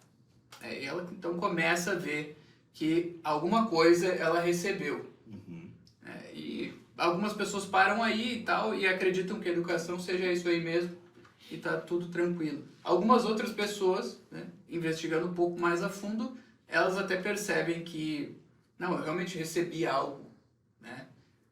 Mas me parece que eu recebi, comparando com outras coisas que eu estou lendo aqui, comparando com um Erasmo de Roterdã, lendo um discurso de Erasmo assim, e tendo todas as dificuldades possíveis de ler aquilo, mesmo numa tradução, ela vê que não, mas eu recebi realmente essa história de alfabetização, eu consigo ler, mas eu não recebi, ou recebi isso com alguma deficiência, porque não tá perfeito, certo? E então eu acho que me parece que a experiência é essa, certo? E aí a gente pergunta de novo, né, o que é educação? E para mim, aí eu jogo um pouco para vocês também, é essa questão de que a gente recebe muitas informações acessórias hoje em dia, sobre uma variedade de tópicos como história, ciências, física, biologia, etc. Mas nós recebemos muito pouco do que nós já falamos, que é a linguagem, certo? E os métodos de aprender. Eu não estou dizendo que a pessoa tem que sair da escola como um pedagogo sabendo ensinar, mas ela tem que saber estudar, certo? Isso é um mínimo que se espera. A pessoa não tem que... talvez, hoje em dia se tem essa impressão, mas a pessoa não tem que sair da escola pronta, com o cabedal totalmente pronto do que ela vai precisar saber ao longo da vida. Isso é até improvável, impossível, né? O conhecimento se perde, nós temos que resgatar, e muita coisa a gente não vai conseguir ver na escola, etc. e tal. Então, para mim, a educação, ela é, em primeiro lugar, esse ferramental de leitura, certo? E aí eu englobo nesse ferramental a própria matemática, que é uma espécie, na minha concepção, uma espécie de linguagem. Com certeza, eu acho que certo? também é Uma abordado subespécie assim. da linguagem, né? Por outros meios, que trata de outras coisas, para usar um termo aristotélico, talvez soe um pouco hermético nesse momento, mas para tratar de uma abstração, segundo grau. Tanto que ela começa justamente pelo conhecimento de uma classe de palavras que se chama numeral. Né? Antes de conhecer gramaticalmente o significado dessas palavras, né? E a que elas se referem na realidade, nós não conseguimos estudar matemática. Não tem como estudar nada de matemática sem antes dar nome às coisas, assim, porque todo mundo percebe quando vê ali 3 objetos que eles são diferentes de 4 objetos, né? Eu percebo essa diferença com os sentidos externos e com um raciocínio muito natural e primário. Mas eu só vou começar a entender e estudar matemática quando eu der um nome para essa quantidade, né? Então, é linguagem também. O processo não é muito diferente entre eu conseguir dar nome às coisas, né? E chamar uma casa de casa e uma árvore de árvore. O processo começa da mesma forma, né? E aí, assim, então, o núcleo da educação é esse ferramental que vem da gramática, certo? De interpretação de texto. Primeiro, os sons da língua, certo? Depois, aprender os nomes das coisas. A gente aprende mesmo sem saber, mas na leitura, né, nós aprendemos a leitura dos nomes, etc. E daí vai muito adiante. Infelizmente, na escola se para, né, num nível muito baixo, nesse quesito, certo? Então, isso aí, para mim, a educação é esse ferramental e aí, aquela ideia das artes liberais que liberta a pessoa, certo? De uma ignorância, porque, afinal de contas, o fim da educação é um conhecimento, e o conhecimento é uma destruição da ignorância, certo? Aí vem um segundo problema, que é o seguinte, esses conhecimentos técnicos, né, de ciências técnicas que nós recebemos hoje em dia, e que é muito bom que recebamos. Só que, de certa forma, esses conhecimentos de, sei lá, botânica, biologia, eles são específicos a um tipo de pessoa, certo? Que é o especialista, é o cara que vai ser, o cara que vai ser um botânico, é o cara que vai ser um biólogo, certo? Esse é o cara que está mais interessado nesse tipo de conhecimento. E é ele que vai sentir o maior interesse por estudar isso, né? A grande parte das pessoas vai ter um proveito muito grande de receber uns rudimentos de biologia, de física, sim, né? E aí entra um grande problema hoje em dia da educação, que é saber até onde se deve dar esses conhecimentos técnicos para dentro da escola preparatória, certo?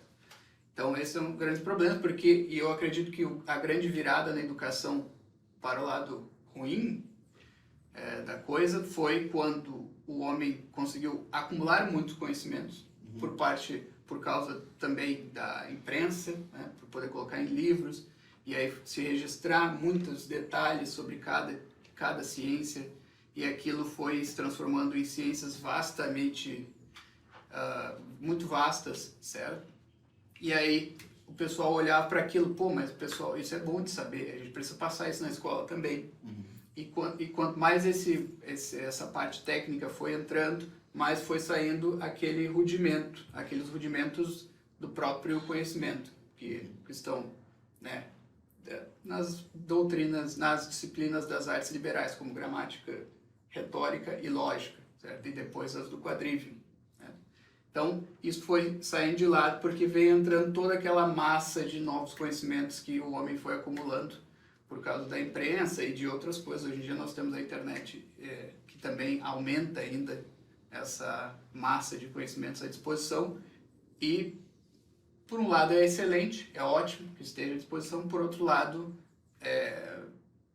as pessoas acabam se perdendo, né? Principalmente por não terem as ferramentas do conhecimento que são nas artes liberais. Então, respondendo a essa pergunta, a minha resposta é essa. O núcleo são as artes liberais, são as artes de interpretação e de conhecimento, né?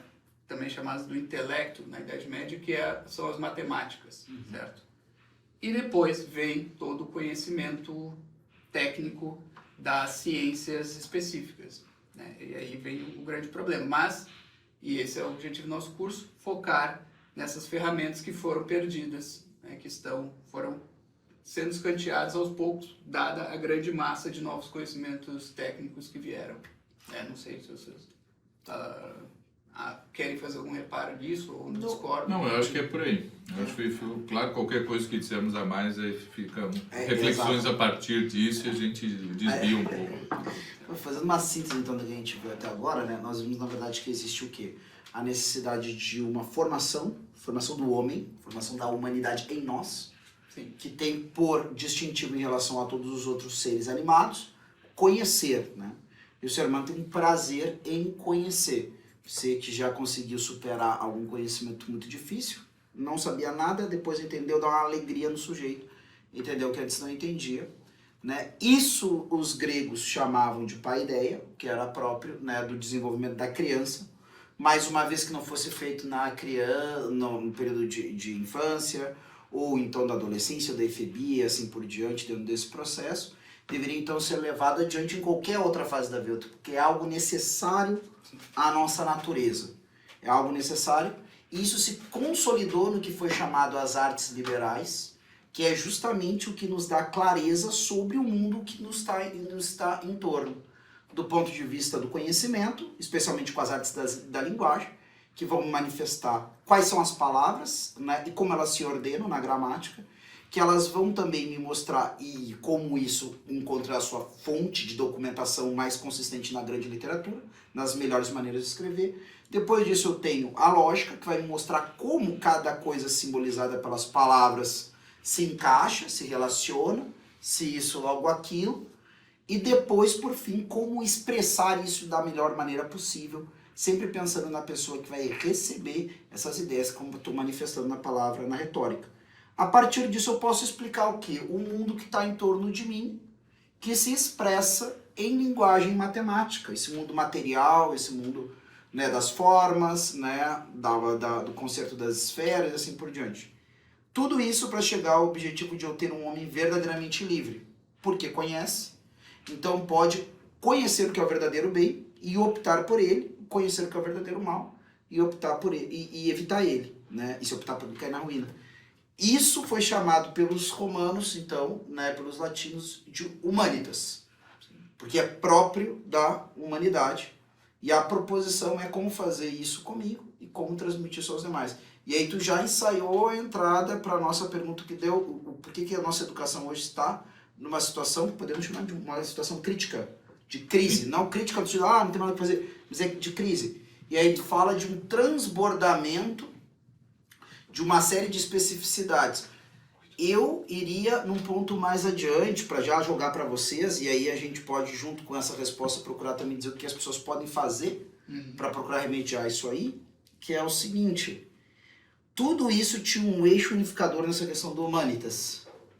Parece que tanto a civilização grega, como a latina, como a medieval, tinha muita clareza sobre qual é que era do ser humano. E com o passar do tempo, enquanto entramos modernidade adentro e contemporaneidade, essa clareza ficou cada vez, né, menor. Então hoje em dia parece que as pessoas não sabem mais do que trata o ser humano. Inclusive algumas pessoas não sabem nem do que se trata de extinção própria do ser humano em relação a todas as outras criaturas. Aí tem gente que vai acusar o outro, se você não vê a expressão que apresenta agora, especismo. Então eu falo que o ser humano está num patamar acima dos demais animais, sou especista.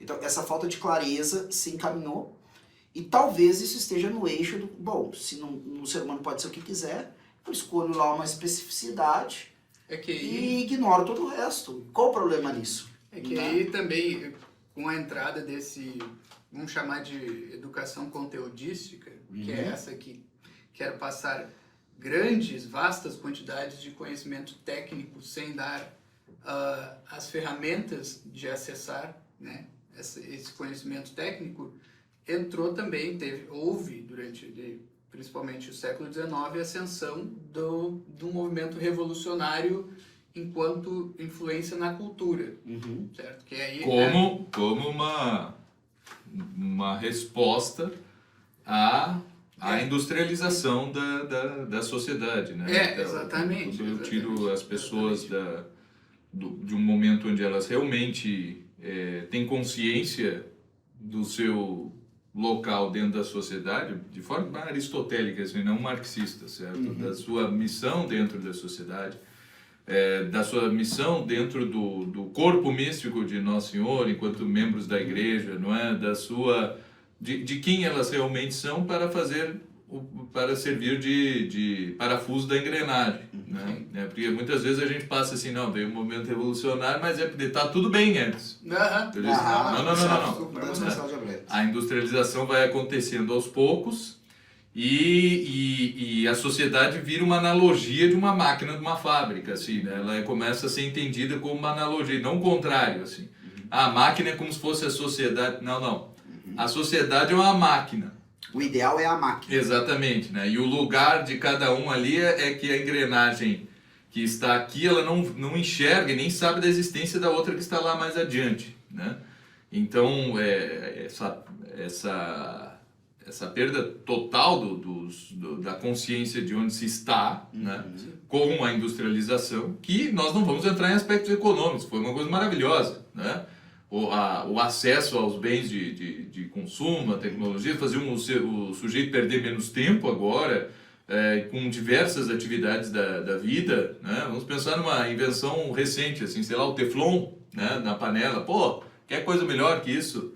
Ótimo, isso só acontece com a indústria, ninguém vai, né, ninguém poderia fazer isso sozinho numa sociedade artesanal. Uma sociedade artesanal, né? Então, ótimo, né? Só que realmente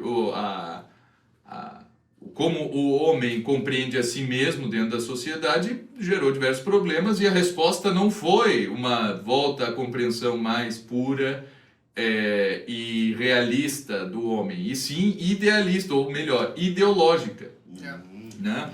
Foi assim, não, o homem até hoje, como se os últimos 100 anos fossem o resumo de toda a história, né? 100 anos de atividade industrial foram toda a história que nós vivemos e nós temos que lutar contra isso. Que nós temos que lutar, eu concordo, né?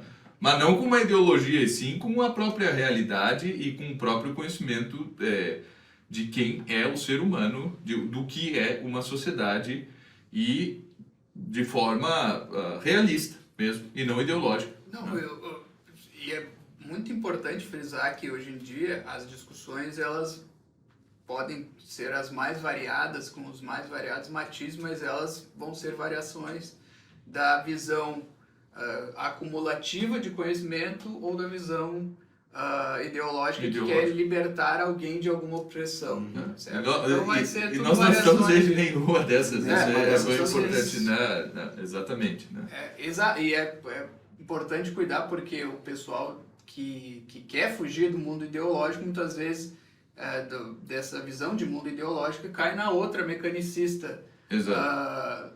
E não nota, e acha que aquilo é a tradição. Exato, Certo? exato. Às vezes até cria uma Achar que a confusão. tradição é um cânone específico de obras, poucas e grossas, assim, livros grossos e pouca quantidade, mas que devem ser seguidos à risca, e tudo isso, quando a tradição é o contrário disso. Né?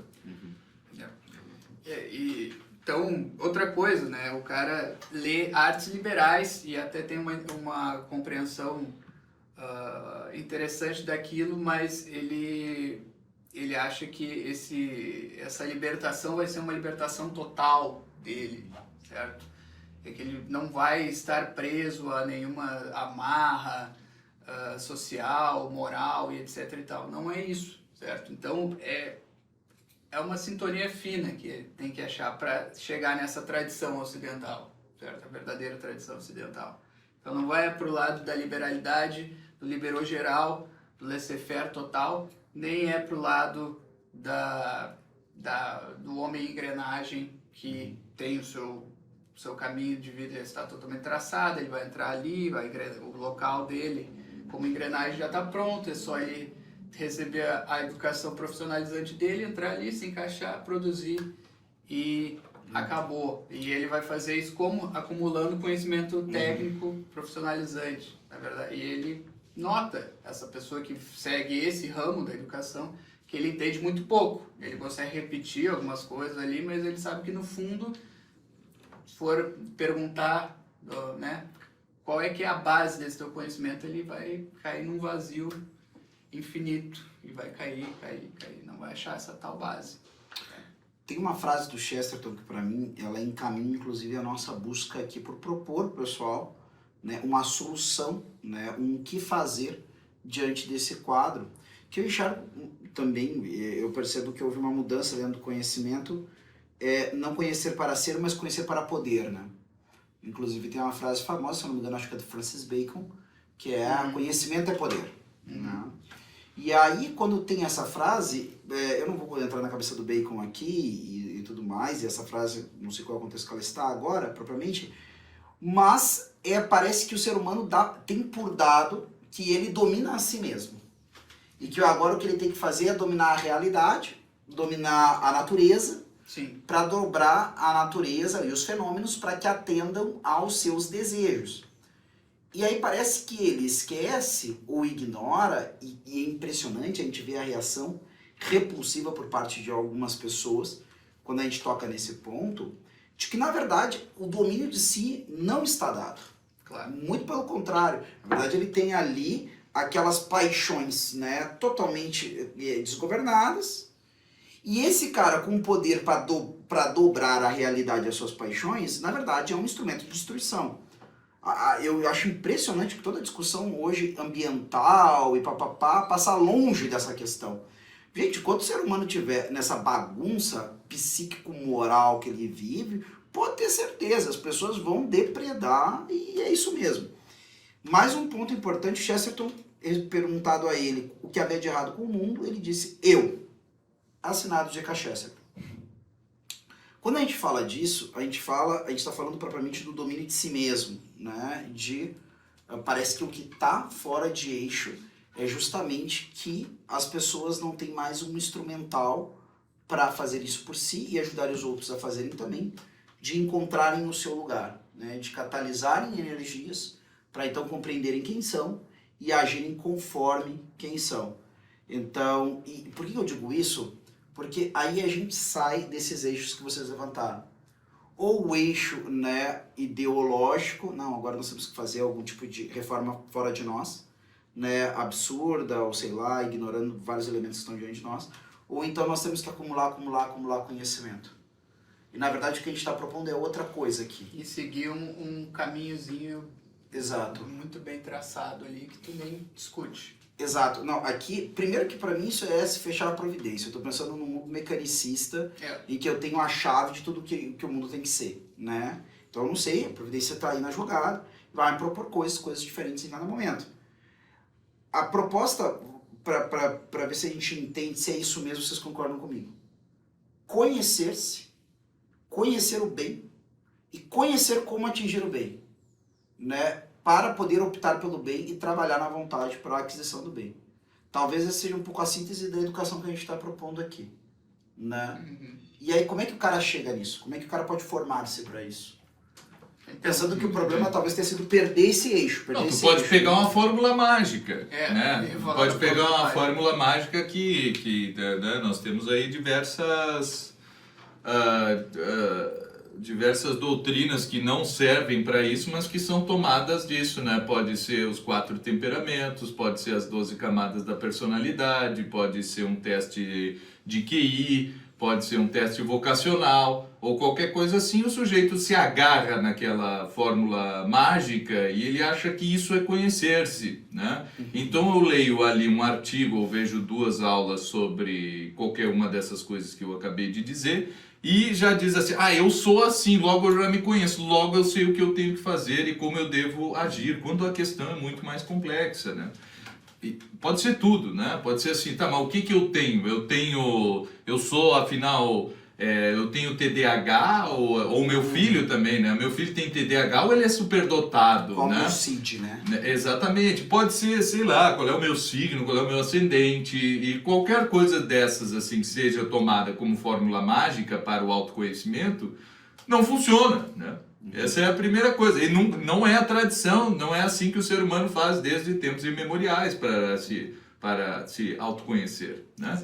Então, assim, existe uma forma, sim, que é possível, né? E essa fórmula é a única. Inclusive, a fórmula tomada por pessoas que vão se dedicar ao autoconhecimento e ao conhecimento dos outros, né? Desde dos psicanalistas e alguns psicólogos e tudo isso. E essa forma se chama literatura, certo? Narrativa, contar histórias.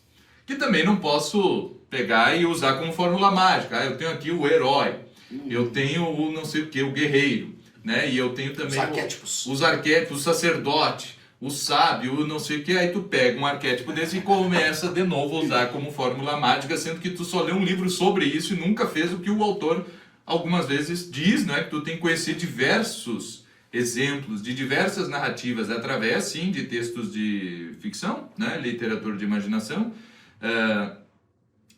de biografias, de história, certo? Como sendo a história de uma civilização inteira, ou de um povo inteiro, ou de um país, ou de uma cidade sendo jogado, né, como uma biografia, ou mesmo de um campo específico, né? Eu gosto quando o sujeito chama de biografia, por exemplo, biografia da física. E aí o sujeito está explicando a história da física como uma vida inteira, assim, né? É uma analogia, é uma figura de linguagem, aquilo não é uma biografia porque a física não tem vida. Uma pessoa, né? Não tem vida. Né? Mas ele quer tratar ali de um aspecto, é o estilo que ele vai utilizar para narrar a história da física. Então, o que não pode ser é fórmula mágica. O que nós temos que fazer é usar da tradição mesmo, né? Então, assim, então se eu ler esse livro eu vou me conhecer melhor, certo? Um só livro, certo? Muito específico, certo? Sem exemplos, ou com aqueles exemplos, assim, muito rasos, não é? Então, o sujeito só vai tratar ali de grandes personalidades, né? Eu quero ver aqui o Júlio César, o Napoleão e o Otto von Bismarck. E esses são os exemplos que ele pega para ver se... Cara, talvez não seja nada disso, é muito pobre isso tudo, né? Ou pego livros ruins, onde as pessoas são totalmente más ou totalmente boas, né? Estamos falando disso há pouco, assim. Então, falta material para fazer essa digestão intelectual e eu realmente conhecer a mim mesmo, né? Que já que tu disseste que esse é a primeira das coisas e que demora uma vida toda. Né? Isso que eu ia dizer, isso é a primeira que tem que começar e a última que no momento que tu começar a levar muito a sério, seja o teu temperamento, seja a tua personalidade, seja o teu teste de QI, seja o teu signo, seja qualquer outra coisa assim, tu tá indo pelo caminho errado. Certo? Se tudo que tu faz, tu pensa assim, isso aqui deve ser coisa de colérico. Cara, tá no caminho errado, certo? Porque nós podemos, né, ao lermos literatura, ao conhecermos história, biografias e tal, porque nós dominamos a linguagem, porque nós sabemos ler e entender o que está ali, né? Nós vamos perceber que existem infinitos números de coléricos, né? Infinitas possibilidades para um colérico, para alguém de touro com ascendente em peixes, para alguém que seja superdotado ou tenha TDAH. Existem diversas possibilidades, as possibilidades das vidas humanas são tão numerosas quanto o número de seres humanos, certo?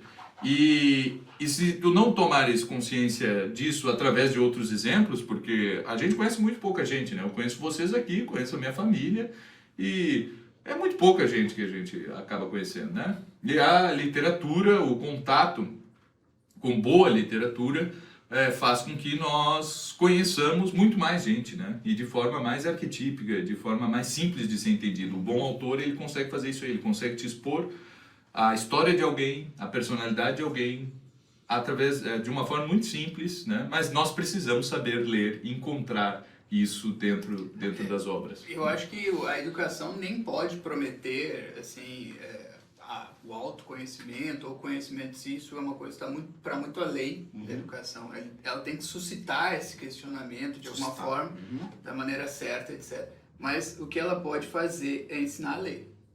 Isso é factível, tá? E, de novo, eu vou trazer aquela distinção que eu fiz, né? O conhecimento técnico e o ferramental para o acesso ao conhecimento. Porque uma coisa é tu saber, assim, a diferença entre palavra e significado, né? Isso não é ensinado ou não é bem ensinado na escola, certo? Até pode ser que algum professor consciencioso faça isso, mas eu não tive. Nunca ficou muito claro para mim isso.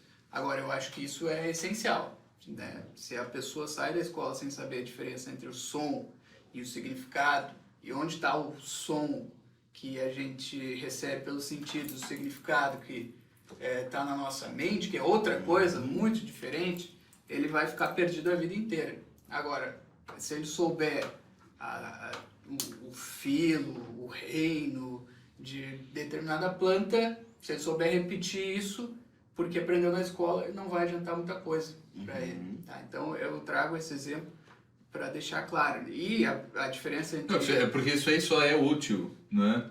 Quando ele, observando essas coisas na natureza, conseguir dar nome para elas. A gente volta assim, então é extremamente útil, né? Saber ali que existem protozoários, que existem fungos, que existem vegetais intermediários e não sei o que. Tudo isso vai ser extremamente útil quando eu conseguir observar isso na natureza e dar um nome. É a mesma coisa que eu tentar estudar matemática sem saber abstrair as coisas, né? Eu só sei o nome dos números, mas eu não sei como eles interagem entre si. E pronto. O professor aponta 3 pedrinhas e aí o cara depois vê 3 cadernos e ele não consegue. Exatamente. Então ali não deu certo. Não é 3. Então, eu sabia dessa com maçãs, né? Exatamente. Então, esse tipo de conhecimento, é desse tipo de conhecimento que eu estou falando e que eu acredito que o pessoal concorda também, que é o ferramental. Esse é o núcleo da educação. Perfeito. E aí, o conhecimento técnico que pode ser dado na escola, de novo, eu não tenho resposta para esse problema, eu acho que é um grande problema. Saber até onde a escola, hoje em dia, essa escola formal que nós temos, deve ir no conhecimento desse ferramental, que não precisa ser chamado 7 artes liberais, pode chamar uma aula de argumentação, outra aula de lógica, ou dialética, ou de método do conhecimento. O nome não faz tanta diferença, é importante que veja isso, que o aluno veja isso. Né? Agora, ele não vê. E voltando, e até onde a escola deve ir nisso, que eu acho que é o principal, e depois no acessório, entre aspas, que é a botânica, biologia, física, etc, etc. É um problemaço que é muito difícil de equacionar hoje em dia, mas tem que ter também esse tipo de conhecimento, porque é necessário, inclusive, para a vida hoje em dia, de certa forma, tá? Mas o importante, a minha mensagem é essa aí. O ferramental é o núcleo, é o essencial. Perfeito. Então, concretizando muito claramente, também falando da nossa proposta para ajudar aqui quem se aproximou da nossa aula magna, que estamos propondo aqui?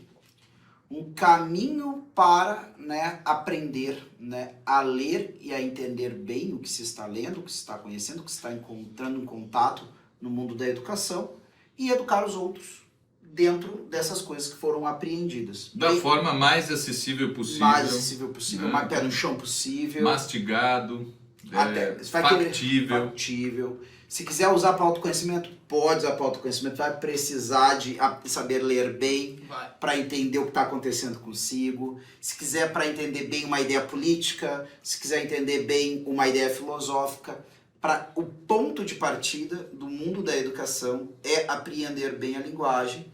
E se eu quero ajudar os outros a terem um suficiente ponto de partida para educar-se também, eu preciso ensinar as pessoas, meus alunos, meus filhos ou quem esteja no meu campo de educação, a também apreender bem a linguagem. Então é essa a proposta, né? Então justamente isso.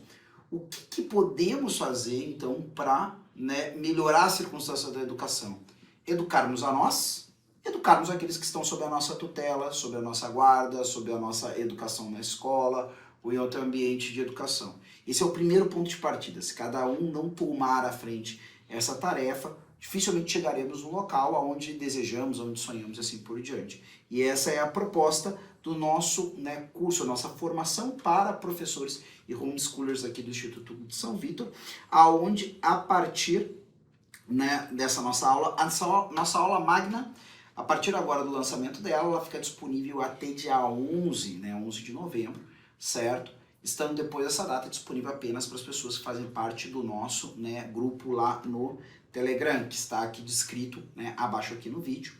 E o lançamento propriamente do nosso curso, a abertura da vaga para os cursos de formação de homeschoolers e professores, dia 12 de dezembro. Dia 12 de dezembro às 10 da manhã, certo? Com uma condição especial para quem se inscrever no curso nas primeiras 24 horas. Então, né, nós desejamos a todos uma excelente vida de estudos, né? E esperamos que você se una a nós dentro dessa jornada, verdadeira jornada, para procurar cada vez mais, dando um passinho de cada vez com muita concretude, pé no chão, né? Procurar aprender bem e ajudar os outros a aprenderem bem.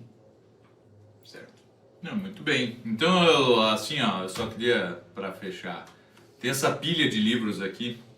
Nós temos um módulo específico dentro aqui do nosso curso, que foi gravado com vocês, certo? Não foi como nós estamos fazendo aqui agora, certo? Em frente das câmeras e de quem está gravando, mas foram diversos encontros, diversas aulas ao longo de meses, né? Nos reunindo uma vez por mês e tal, para essa formação em pedagogia, certo? E aí eu peguei aqui o que tinha ali na prateleira, que estava mais à mão, assim, livros que eu tenho total certeza de que foram lidos por mim e que resultaram nesse curso, né? São os que couberam aqui. Então, assim, é um convite que eu faço para que tu assistas, né? Aulas que foram dadas para professores e pais. Exatamente essas pessoas, nós tínhamos ali quase 50% de pais e professores assistindo estas aulas, né?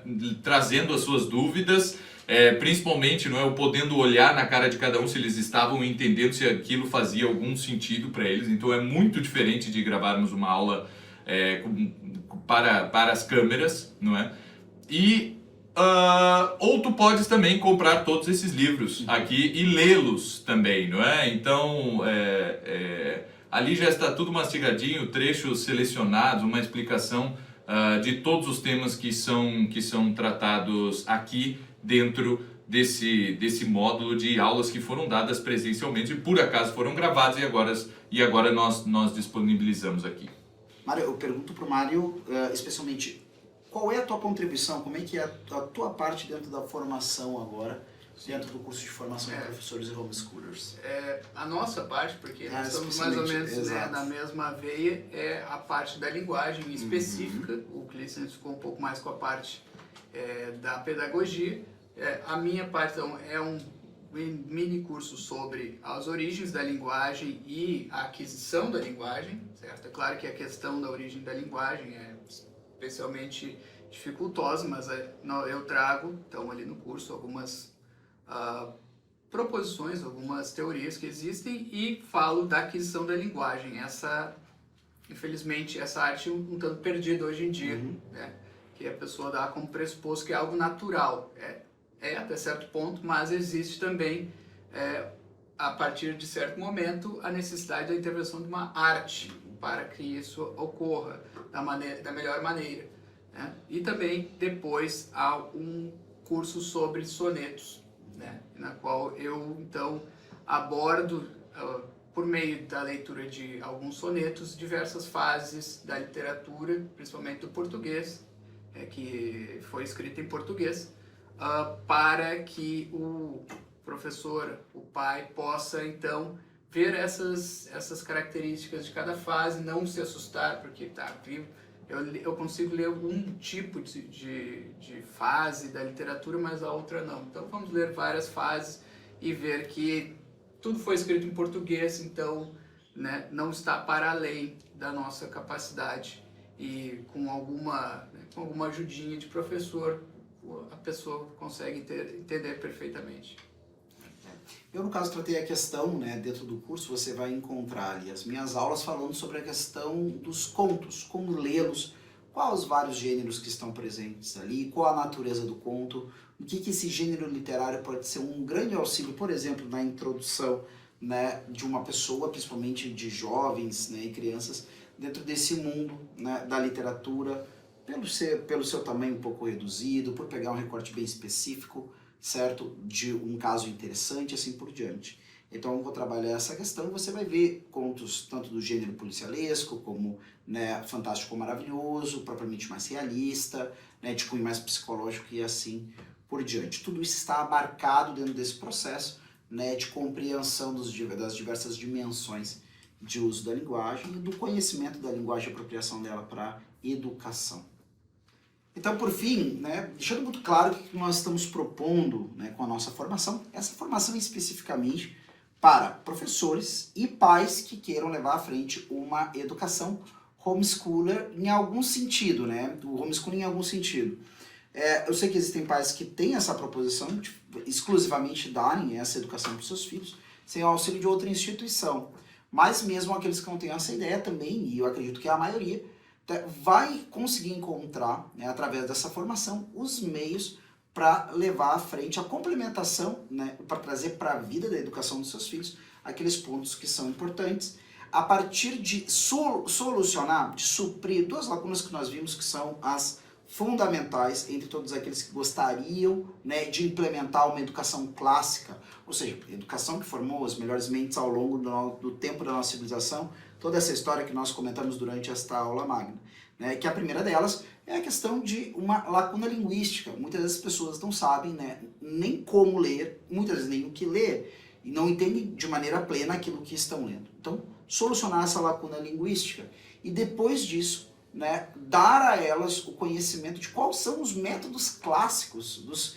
que nós poderíamos chamar os métodos pedagógicos clássicos, para levar então esta plena compreensão, ou essa melhor compreensão, ou a melhor compreensão possível na circunstância e nas capacidades de cada um, né, para a vida, tanto daqueles que vão formar, como daqueles que vão ser formados, filhos, né, e alunos.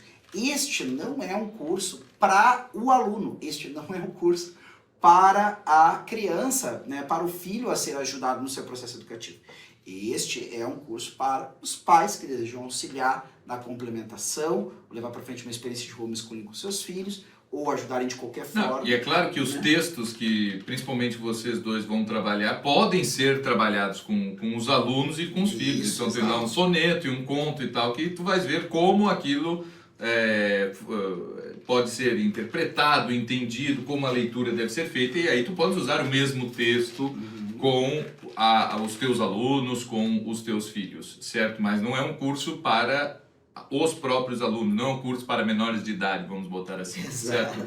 É para quem tem alunos e quem tem filhos, exatamente. Né? Não deveria falar. Exatamente. E também foi esse o público-alvo da nossa formação pedagógica, também professores e pais, especificamente para vocês. Se tu não é nem pai nem professor, mas um dia quer ser algum dos dois, ou os dois, também está convidado aqui a assistir. Mas nós trabalhamos muito diante dessa demanda de alguém que já sabe quais são as dificuldades encontradas ao ensinar qualquer coisa, não é? Principalmente com relação à linguagem, não é? Então, para ti que já tens filhos e já és professor, especificamente pratique esse curso foi pensado, porque muitas vezes não é só um conhecimento que advém e que consegue ser compreendido por qualquer pessoa, não é? Mas eu tenho certeza que quem já enfrentou as dificuldades na educação dos próprios filhos e dos alunos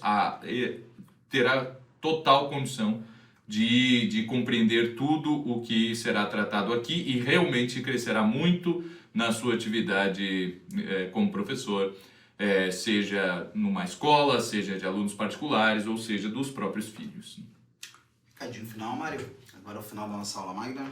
Não, é isso aí mesmo. É isso aí, então tá certo. Pessoal, então esperamos a todos, né, que nos acompanhem nessa jornada, né, de formação e contamos com a presença de todos vocês. Vocês vão ter informações aí sobre o lançamento, condições especiais, bônus e assim por diante, né, no processo de lançamento da nossa formação para professores e homeschoolers. Até lá!